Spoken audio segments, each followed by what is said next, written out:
Hi everyone, Tom was here, back at it with another mock draft. This is Mock Draft 3.0, and happy draft day to you and yours. It's Steelers Christmas. It's NFL Christmas. Some teams get the toy they were always hoping to get, and some teams get socks. You just don't know. That's the beauty of the draft. And we're going to get into a scenario that's been talked about a ton. The Steelers kind of tipped their hand to it in the press conference. If you watch the Monday press conference with Tomlin and Khan, that they've talked with just about all the other teams to do various trade scenarios. And a lot of insiders are basically saying that they're going to do a trade-up scenario, and they've been linked to the Bears for that. So, we are going to do that trade-up scenario in this mock draft. Also, the previous mock drafts, I didn't include the fact that they had traded for Allen Robinson. I actually filmed the last mock draft prior to that trade, and then this week they added Miles Boykin again. So you almost kind of want to write them off as far as wide receiver, but then again, who knows with them? They might end up taking a wide receiver anyway. But we're going to get into this. It is a mock draft 3.0, the final mock draft, considering it is draft day after all, and we're going to do the trade-up scenario. So let's get into it on Tom Was Here. Hey guys, it's Blake Henson. Angelo Spagnolo. Dorn Dickerson. This is Donnie Football from 93.7 The Fan. And I'm KDKA meteorologist Mary Hours, and you're watching Tom Was Here. Tom was here. Tom Was Here. Tom was here. Tom Was Here. Like a true professional. That's incredible.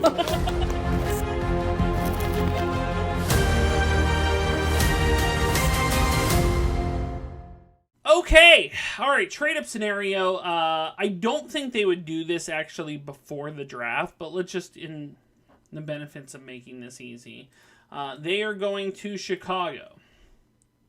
They are going to trade, Chicago's going to trade 9, Pittsburgh's going to trade 17. Now, Chicago wants 32. Too rich for me, even though Chicago gave us 32. I still think it's too rich. But what if we offered them 49? We offer them 49 and 17. Look at that. It's accepted on both sides. If we try to do something different, like offer them 80 and 17, we're not giving up enough, according to the mock draft database here. But I do think 49 is the sweet spot. Cynthia Freeland, one of the people at NFL Network, proposed this scenario. And considering it's accepted on both sides, we are going to make that deal. So Steelers trade 17 and 49 to move up to 9.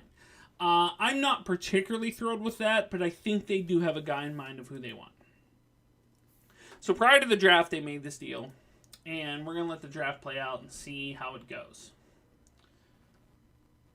6 trade offers. I'd be shocked if they traded up to 9 and then traded out of 9. But we'll just look through them just in case. They're going to give us 53 again. We could technically take their. We could take 17 and 53. We had 49. I don't know. This thing gets weird sometimes. All right, we're going to keep that. And their guy's on the board, and I figured their guy would be on the board. Although it is interesting that Jalen Carter fell to 8. You almost wonder if he falls to 9, would the Steelers, if they move up to 9, would they consider that? But in this circumstance, I do think they are eyeballing Paris Johnson Jr., and I am going to make that the pick. I just think they do want a left tackle. And the hopes is that he's the left tackle for the next decade. He's one for years to come. And that's why you trade up in that scenario. It's not something where you trade, you're not trading the farm. You're not trading a second round pick of a guy who could be a contributor, for somebody that you don't think has the goods. You're trading for someone who you think does have the goods and will be there for a long time. So Paris Johnson becomes a Pittsburgh Steeler.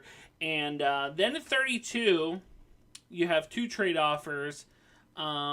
Nothing too exciting there. That's terrible. I don't know why anybody would do that, to be honest with you. Although it does say 132. They're dropping 8 spots and they're picking up a 7th. That's no benefit any there. Okay. So staring at the board at 32, you wonder, because they traded 49, if they would try to trade with a team to drop down a few spots and then gain an extra third. In this circumstance, I do feel that they might stand pat here. There's a few guys I know that they were looking at. Or maybe, you know what, we did the trade-up scenario, and now it's 32. We're going to do the trade-down scenario, 32. Because if you watch the press conference, Tomlin basically tipped his hand. The offers that we could potentially get at 32. So it sounds like 32 is up for sale for the right bidder. I wouldn't want to move down a ton of spots, but if they could gain a third out of it. So do you get different offers if you click offers? Oh, it's the same terrible offers. Okay. So let's do a trade scenario where the Steelers, who would move up to 32 and has a bevy of picks? Would Vegas do it maybe? Would they trade 32 for 38 and then that? Okay. So maybe the Raiders see a guy they like. You drop 6 spots, you gain a third. That is an even deal according to the database. So you gain another third-round pick. And I think that would be okay. So they're going to do that trade. And we'll see what they're looking at here. So 6 trade offers at 38. Let's see, gain a 5th and a 6th. Drop from 38 to 51, gain a 7th next year. All next year's picks, no. 2/3, but no. 2/3 and a 5th, but no. 2/4 and a 2nd next year, no. 42, you're gaining. Wow. You're going 38 to 42. You're getting a 6th and 4 7ths. I didn't realize Green Bay had 4 7-round picks. You would take that for the bulk of it, and you'd group some of these picks together because Steelers have 2 of their own. You'd group some of those picks together to move up in the draft, but they won't do that. I'm just going to go out of realism.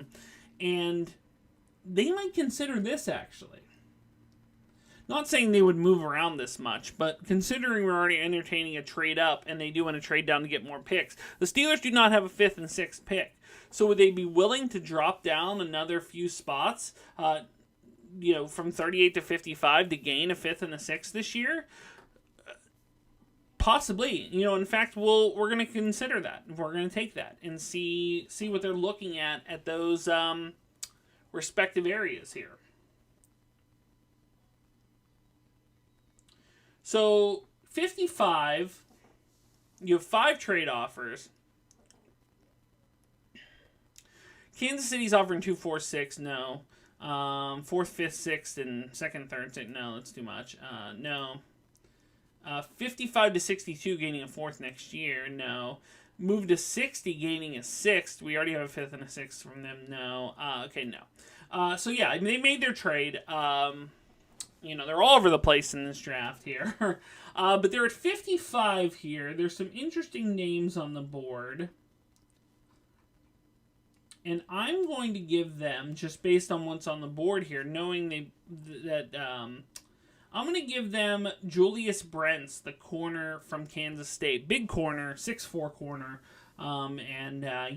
They if they come out of the draft with the top 2 picks being tackle and corner, you think that would be arguably their 2 pressing needs on the team. 2 most pressing, that is. But knowing you have 80, 100, 120, 152, 183, now it's got a little bit more balance to the draft. So that is where we're at there. Okay, pick 80. Where do they go here? There's a few interesting names on the board. Zach Harrison, the edge. I'm going to give them... because even though I believe his visit was canceled with the Steelers, if I remember correctly, if I looked into this, but D lineman Gervon Dexter from Florida. They definitely need some D-line help. Their line is aging. There's no doubt about it. They have an aging line. I love Cameron Hayward, but he's not getting any younger. So why not bulk up that when you have the chance to? Okay, 3 trade offers. You're at pick 100 here, based on the trades you've made. And here, I don't know why does this database do this? I mean, how could you not make that deal? So you're at round 3, pick 100. San Francisco, to move up 1 spot, is giving you 101 and 102 and a 5th and a 2024 7th. They wouldn't do this. I know they wouldn't do this. It's stupid. But, yeah, I'm just going to deny it just out of pure, just to make it, even though it's already unrealistic because I made several trades. Not that the Steelers wouldn't make several trades. It's just, we don't know what they're going to do this year. We're basing it all kind of on the Kevin Colbert mindset, of which we've known for forever now. Who knows what Omar Khan is? He's kind of a wheeler dealer based on how free agency's gone. Maybe he likes to move around the draft. Maybe it's like I can only think of somebody like Belichick that constantly, he'll move down to gain more picks. He'll move up to, he'll move all about the draft board. Maybe Khan's more like that than Colbert, who usually stand pat. Obviously, this deal right here, anybody would take. But based on semi-realism, I'm going to deny it. So pick 100, and you have a D lineman, you have a corner, you have a tackle. You would like an edge. They might double dip at corner here with Tyreek Stevenson still on the board. That's intriguing. But I am going to give them safety Jordan Battle. Two Alabama safeties playing on either side of each other. That's the hope that you get with Battle as a third rounder. And let's see, 1 trade offer here for, this is junk. Pick 120, the Steelers' original pick. And there's a lot of tackles. They already have a tackle here, though. I wouldn't put this past the Steelers. At this point, because name me if you can. Now, it might be too early for this, with this 120 pick, but knowing you have 152, 183, maybe they take the chance on this. The Steelers have Najee Harris, of course. They have Jaylen Warren. Who's behind Warren? Benny's a free agent. They got rid of McFarland. So who is it? Nobody, really. Master Teague has shown some flashes in camp and stuff. But what if you add Abad Nakanda? And I might have butchered that name, but a running back from Pitt who, some games last year was a monster. I mean, I believe he ran up a school record, if I remember correctly, on some teams. Georgia Tech, something like that. Steelers are across the hall. They do see Pitt players. And, why not add a running back here in the 4th in the hopes that you have a guy that, can maybe spell Najee for every once in a while. You like what Jaylen Warren did, but, running backs are not the, most durable bunch, I guess you could say.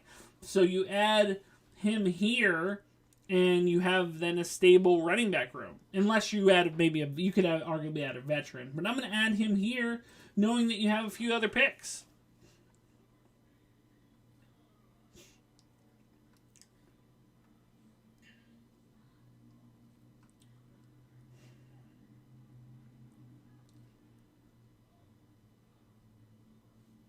Okay, round 5, pick 152. The Steelers, let's see, nothing amazing there. There's a few places they could go, a few interesting names still on the board. People that I know that they have looked into.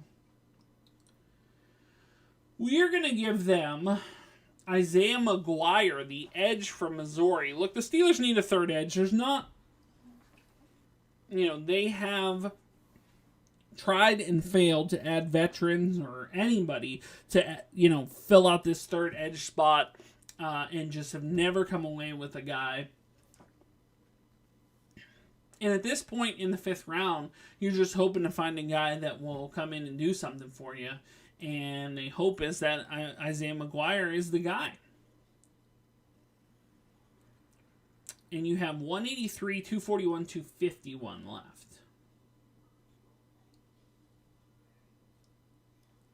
So not a bad draft haul for the Steelers. 5 trade offers here. 6th round pick, 183. Next year's picks. Jacksonville's offering you 185 and 202 and a 7th next year. These two would do it, trust me. Or this in a 7th next year would do it probably. A 7th, 2024, 2025. Once again, 188 and 203 and a 6th next year. 184, dropping one spot and add 192. They would take all these picks. They would take these picks. Like, this is silly. But I acknowledge teams don't give that much. They just don't. Okay. So they're going to stand pat at 183, even though if they really got any of those offers, they probably would have taken them, especially the one where they have to move down one spot and gain a bevy of picks. But in this circumstance, I am going to give them, look, they had a pre-draft visit with this guy, and they don't use those lightly. They had a pre-draft visit with Clayton Tune, the quarterback out of Houston. Now, this could be the pick in the 7th. But considering we're drafting at 183, and based on this board, he's 161, we're going to take him here. That could easily be a 7th pick there, if he's still available.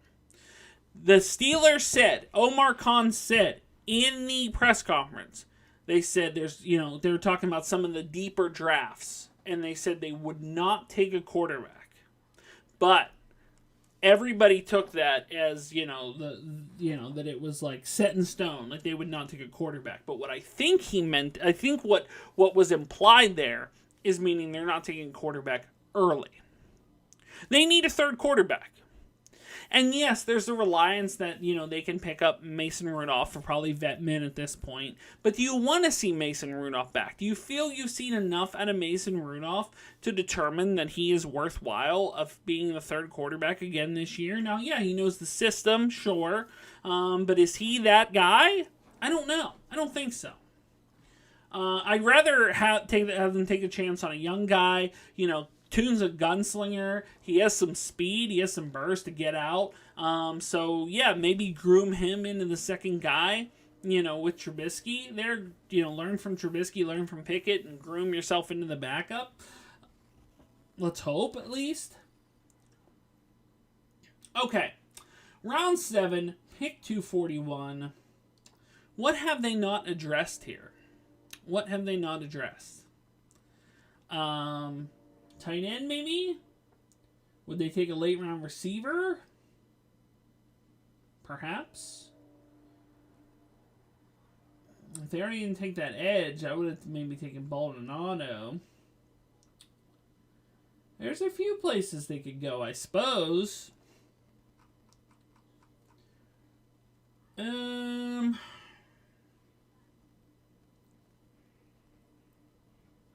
You know what? I am going to do a little double dip and get Mekhi Blackman, the corner from USC. Look, it's Levi Wallace's last year. It's Ahkello Witherspoon's last year. Patrick Peterson, you have him on a 2-year deal, but he's older. Obviously, you have Peterson in there as not just the top guy, but the mentor, and you bring in many corners as you can to kind of mentor off that dude. And so adding a late corner here, maybe to add to that room in the hopes that he can play nickel or something like that, because I think Arthur Millette is your starting nickel, and that just doesn't fly, to be honest. Okay. Last pick in the draft.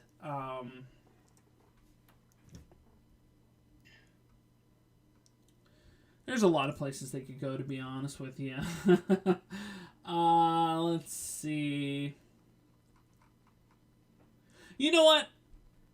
Just for fun, Just for fun. It's a lottery ticket anyway. They could probably go with this Hayes, this tackle, or this interior lineman from UCLA. I'm gonna give them Baldonado here as another edge. Maybe compete with on the opposite side of McGuire. As the backup. One backs up Watt, one backs up Highsmith. You can't go wrong in that regard. He could also be, a fringe practice squad guy who you bring up. So we're going to give Baldonado. He got a solid C+. It carried down the rest of our draft. And look at these grades. Paris Johnson, A. Julius Brents, A+. Gervon Dexter, an A+. Jordan Battle, an A. Abendikanda, an A. McGuire, an A+. Clayton Toon, an A. Mekhi Blackman, a B+. And Baldonado, a C+. So not a great one there. Maybe there's too many edge rushers there, but maybe that's to overcompensate for the fact that they, they don't ever seem to be able to get an edge rusher, so maybe one of them will stick. Hey, the Ravens at one point took Hayden Hurst in the first round and Mark Andrews in the third round, and it was Mark Andrews in the third who became the better tight end. So, look, stranger things have happened. The draft is wild. So, that is the draft on draft day. We'll find out tonight what the Steelers end up doing, whether they trade up, whether they stand pat. If they trade up, are they going to trade up for Paris Johnson, or is it going to be a surprise? If they trade back, are they trading back to acquire more picks to get, maybe one of the later corners in the draft? Or, I really don't know what to expect with this draft. Omar Khan has shown his tendency to go for it, to put it out there. So you really don't know kind of what they're going to do here. And I'm fascinated. I'm looking forward to tonight. I'm really looking forward to tonight to see how it goes. But let me know your thoughts in the comments down below. Guys, thanks so much for watching. If you are new here, make sure to like, share, and subscribe. If you'd like to support me on Patreon like John Bailey did, you can do so. Link is in the description below. If you'd like to buy a t-shirt, a Tomwashere t-shirt, you can do so at Spreadshirt, as well as links to my eBay store, Facebook page, Instagram, TikTok, and the Pennsylvania Autograph Collectors Association. Links are in the description below. I'd be okay with this Steelers draft. Obviously, there's guys in this draft that I like. We get overly enamored with players in the draft, hoping that, some of this mock draft is negated because they don't draft your guy. As soon as they don't draft your guy, you're like, oh, I'll click out of it, or give a negative thumbs down because they didn't draft my guy. Because they didn't draft Joey Porter. They didn't draft, name a player that you love. Darnell Wright, they didn't draft that guy. That's the thing. But yeah, let me know your thoughts on this version of the draft. Do you think the Steelers are going to do some wheeling and dealing, moving up, moving down, moving back, switching some things around? Do you think they move any players? Do you think they're going to trade Kevin Dotson or maybe someone else in this draft? But yeah, let me know your thoughts in the comments down below. Guys, thanks so much for watching.